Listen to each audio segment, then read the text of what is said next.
Bienvenue dans Fresh Mana, la manne fraîche du lundi. Une présentation de Serge Assis Ministries. Prépare ton cœur et laisse la parole de Dieu t'apporter force et transformation. Bienvenue dans Fresh Mana. Shalom, shalom. Alors que nous arrivons à la fin de cette série sur la guérison de l'âme, je veux te rappeler une vérité simple. Dieu ne guérit pas seulement nos blessures visibles, mais aussi les cicatrices invisibles de l'âme. Au fil de ces épisodes, nous avons marché ensemble à travers 3 domaines essentiels de cette guérison. Après avoir découvert la constitution spirituelle, dirais-je, de l'homme, après avoir découvert que notre âme est en fait la fusion de 2 vies, celle de notre père et celle de notre mère, qui eux aussi sont le résultat de plusieurs fusions. Nous avons hérité de certaines choses. On a donc discuté de la guérison des maladies de l'hérédité, ces traits de caractère, ces traits de comportement, mais aussi ces malédictions générationnelles. On a découvert que ces blessures ne viennent pas de ce que nous avons nécessairement fait, mais surtout de ce dont nous avons hérité. Que dis-je? Des schémas, des blocages, des tendances spirituelles qui traversent les générations. Mais nous avons vu que le sang de Jésus brise toute lignée déchue. Alléluia. La Bible ne dit-elle pas en Hébreux 12, 24 que vous vous êtes approchés de Jésus, le médiateur de la nouvelle alliance, et du sang de l'aspersion qui parle mieux que celui d'Abel. Nous avons prié que le sang de cette aspersion soit votre partage.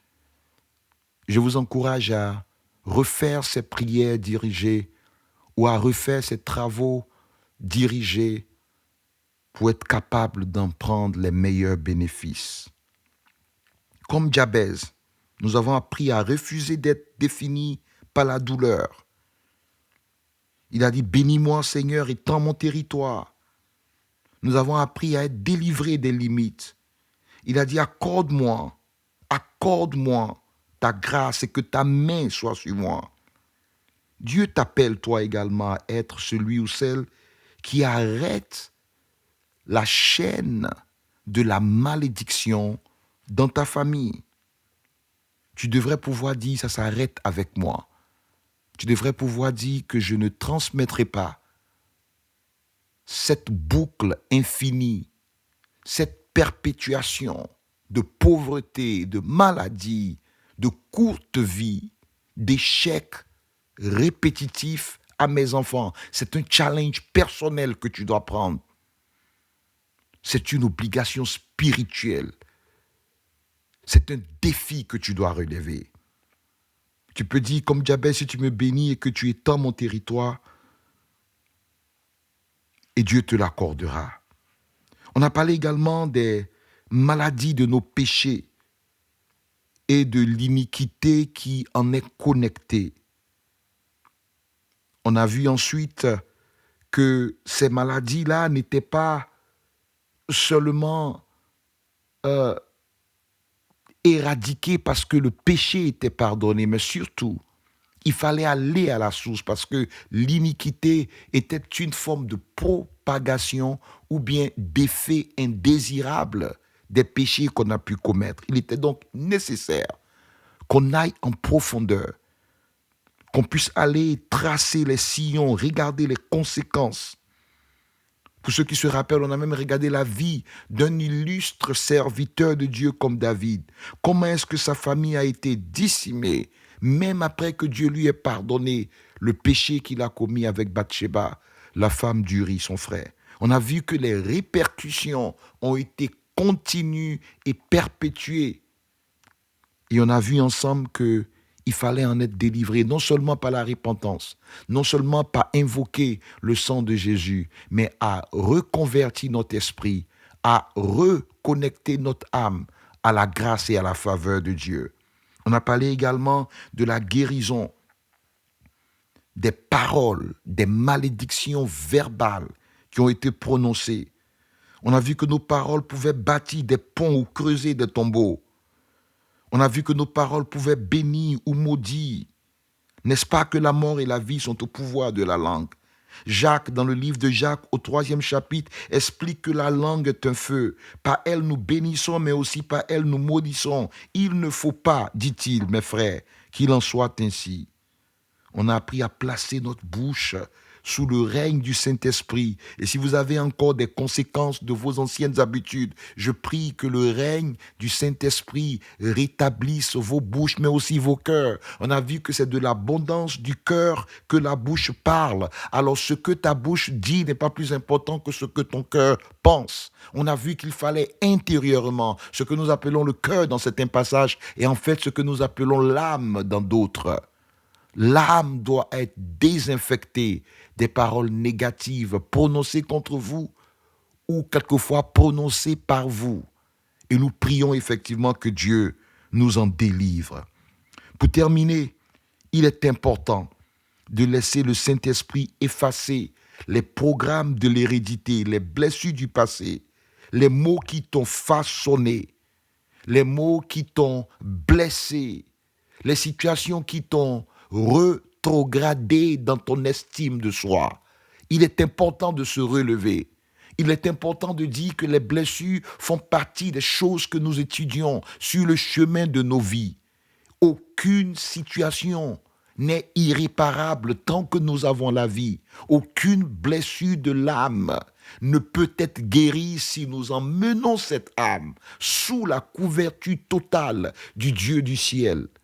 Mais c'est un travail continu parce que vous savez quoi? Même quand vous avez pardonné une blessure, on vous blessera encore.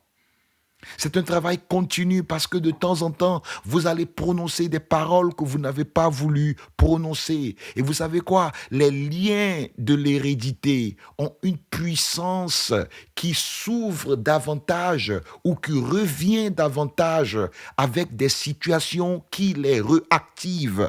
Il est très facile de réactiver. C'est pourquoi quelquefois vous allez voir que les mêmes personnes pour qui on fait des prières de délivrance pour un sujet précis se retrouvent encore dans les mêmes situations, encore et encore, encore et encore. Il est important d'identifier ce qu'on appelle en anglais les triggers, c'est-à-dire que les choses qui déclenchent l'activité de la puissance négative de l'hérédité. Il y a des personnes, c'est la colère qui ouvre les portes sur le lien d'hérédité.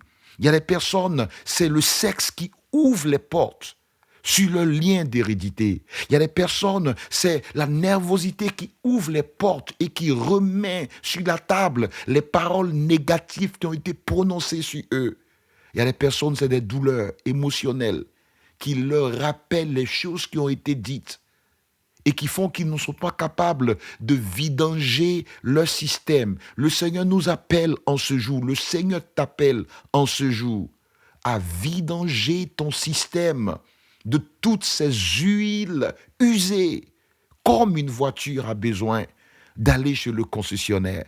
Il est temps que tu viennes à lui. Il est temps que tu déposes ta vie et que tu la présentes devant le trône blanc et que tu demandes sincèrement à Dieu. Vous savez, ces choses-là, on ne les a pas simplement parce que nous fréquentons une congrégation religieuse. On les a parce qu'à un moment donné, tu t'arrêtes et tu deviens le prêtre de ta propre vie.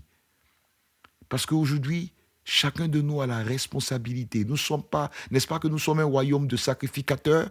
Chacun de nous est le sacrificateur de sa propre vie. Paul a dit dans Romains 12, offrez votre vie, offrez, soyez renouvelés dans vos pensées, offrez-vous comme un sacrifice agréable à Dieu. Il n'est plus question qu'un sacrificateur externe apporte ta vie devant Dieu. Tu es le sacrificateur qui apporte sa propre vie dans la présence de Dieu et tu te soumets à lui. C'est une aberration de croire que tout ce qui t'arrive est la volonté de Dieu.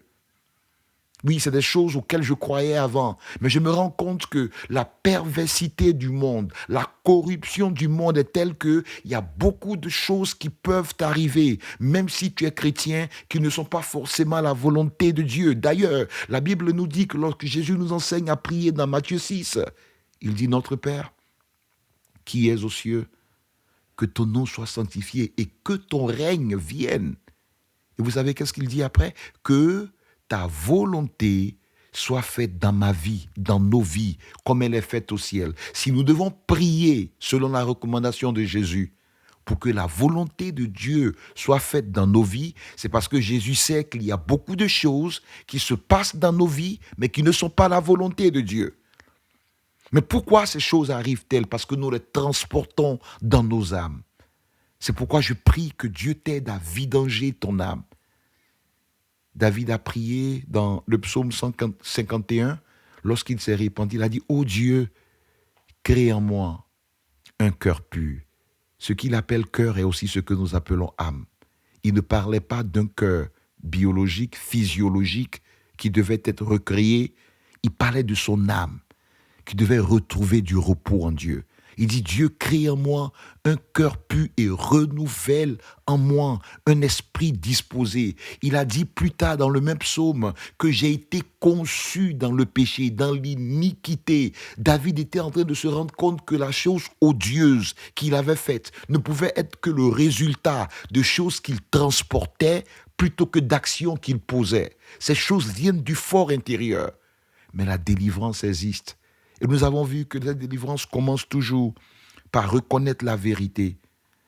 La Bible dit que vous connaîtrez la vérité et la vérité vous affranchira. Je déclare maintenant que vous êtes affranchis des maladies néfastes de l'hérédité, des maladies néfastes, des paroles négatives prononcées et des maladies néfastes de l'iniquité qui vous a suivi jusque-là. Nous vous plongeons dans le sang précieux de Jésus afin que sa délivrance soit totale et complète dans votre vie. Et pour terminer, je vous encourage à revenir chaque fois que vous en avez besoin à cet enseignement, parce que c'est un travail perpétuel. C'est une routine continue. Vous voyez le sabbat? On ne le célèbre pas une seule fois. Chaque sabbat est un moment de ramener son âme dans la présence de Dieu. C'est la raison pour laquelle Dieu crée l'homme au 6e jour et le 7e jour est le sabbat. Parce qu'une vie n'est pas réellement ce qu'elle est censée être, à moins qu'elle ait commencé dans la présence de Dieu, dans le sabbat de Dieu. Que le sabbat de Dieu soit votre partage, que le repos de Dieu soit votre partage et que la guérison de votre âme soit totale. À très bientôt pour d'autres sujets. Je vous aime et il n'y a rien que vous ne puissiez faire. Et Dieu vous aime encore plus. Merci d'avoir écouté Fresh Manna. Pour les ressources, fiches d'études et versets du jour, rends-toi sur www.mysamline.com. Et si cet épisode t'a édifié, partage-le, deviens une source de bénédiction autour de toi.